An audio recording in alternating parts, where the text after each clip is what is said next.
Perjalanan karir Dewi Persik memang syarat diwarnai sensasi dan kontroversi. Ia mengadu nasib di Jakarta sekitar tahun 2004 dengan membawa trademark goyang gergaji tak lama setelah Inul Daratista meraih sukses lewat aksi goyang ngebornya. Penyanyi dangdut kelahiran Jember, Jawa Timur 18 Desember 1985 ini punya nama asli Dewi Muria Agung.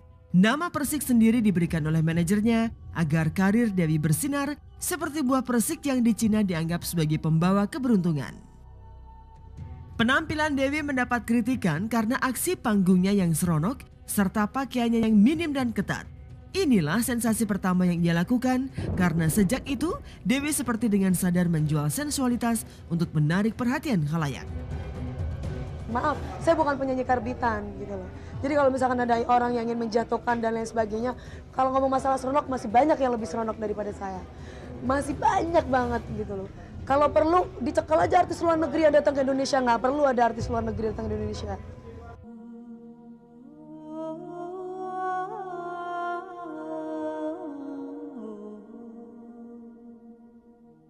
Aksi pencekalan pun muncul di mana-mana. Gerakan ini berawal April 2008 ketika Wali Kota Tangerang Haji Wahidin Halim menolak mentah-mentah penampilan Dewi jika ia masih mengumbar keseksian dalam hal busana dan goyangan. Pencekalan dimaksudkan guna menghindari kerawanan sosial dan berkaitan dengan peraturan daerah Perda nomor 8 tahun 2005 tentang pelarangan pelacuran di daerah itu. Setelah Tangerang, sejumlah pejabat daerah juga mengambil sikap yang sama. Sebut saja misalnya Wali Kota Bandung, Depok, MUI Sumatera Selatan, Bupati Sukabumi, Bupati Probolinggo, dan Wali Kota Balikpapan. Pak, kenapa sih dicekal, Pak? Goyang seronok, Pak. Apanya, Pak? Goyang seronok itu seperti apa? Contohkan, Pak. Satu. Dan yang kedua, lo hari gini kan sekarang kan zamannya emansipasi ya kan? Kalau ngomong masalah pembetulan diri orang lain, betulin diri sendiri aja lah. Betulin diri sendiri aja, nggak becus gimana betulin orang.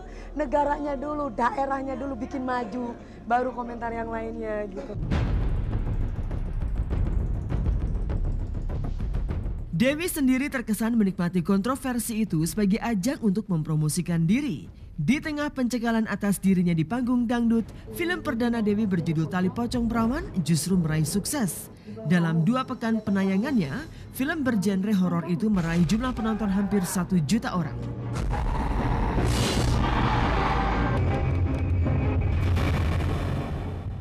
Film itu menyandingkan penampakan pocong dan latar musik yang mengerikan dengan adegan syur macam pelukan dan ciuman yang ditampilkan sepasang kekasih yang dimainkan Dewi Persik dan Ibnu Jamil. Tali Pocong Perawan nyaris mengeksploitasi kesaksian Dewi yang digambarkan sebagai sosok perempuan yang gemar memakai baju seksi dengan tank top, hot pants, dan miniskirt yang aduhai. Yang teranyar adalah ketika adegan panasnya di Batam bersama lawan mainnya di film Paku Kuntilanak mengundang reaksi keras karena memperlihatkan, maaf, payudaranya. Yang jelas, saya sangat kecewa sama PH yang bekerja sama dengan saya itu saja. Karena saya tidak dibayar untuk telanjang. Kalau saya tahu dibayar untuk telanjang, saya tidak minta segitu. Kalau perlu PH-nya saya miliki.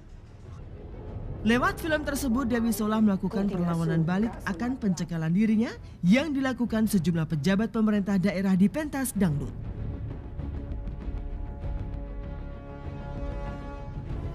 Karena memang kebetulan suami saya malah lebih sering menemani saya.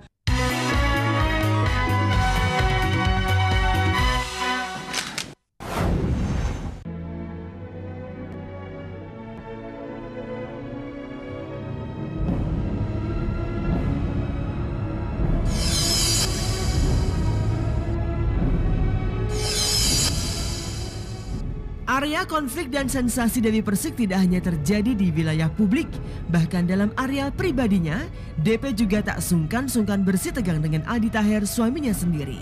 Sepekan terakhir, hubungan pasangan yang menikah siri 4 Juli 2008 itu tengah berada dalam situasi panas. Bahkan sebuah sumber yang pernah intip dengan Dewi menyebutkan DP sudah ditalak Aldi Taher. Sejak menikah dengan Aldi, DP hanya sekali mengunjungi rumah mertuanya di kawasan Keramat Sentiong, Jakarta Pusat. Memburuknya hubungan DP dengan Aldi belakangan ini kabarnya dipicu oleh dominasi penyanyi berjuluk si goyang gergaji itu dalam rumah tangga mereka. Faktor kemapanan ekonomi yang dimiliki Dewi membuatnya merasa lebih berkuasa ketimbang suaminya. Maklum, karir Aldi di dunia hiburan tak secemerlang DP. Saat ini saja, Aldi sudah tidak lagi terlibat dalam sitkom di sebuah televisi swasta. Padahal, sitkom itu satu-satunya program acara televisi Aldi Taher dalam 6 bulan terakhir ini.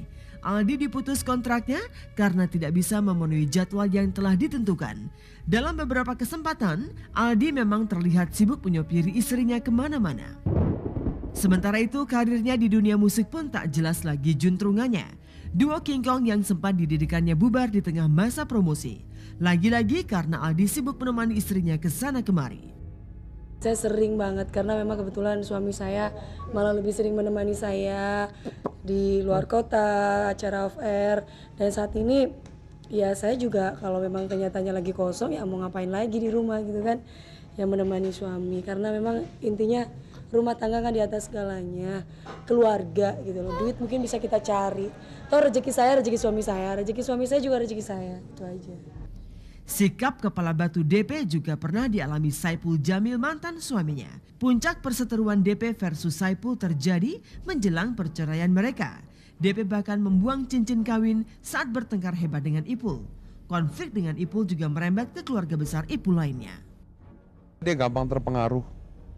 Itu kurang ya mungkin ada orang juga ada positif ada negatif, ya aku juga sama ada positif ada negatif.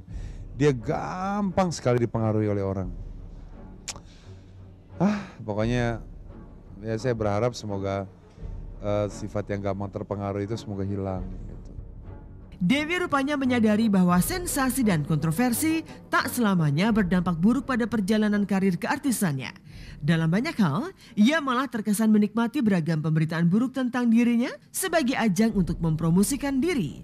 Kemenangannya atas gugatan Asep di Pengadilan Negeri Jakarta Utara Selasa kemarin bukan mustahil makin menumbuhkan rasa percaya diri Dewi untuk bertindak semaunya, bahkan yang berisiko hukum sekalipun.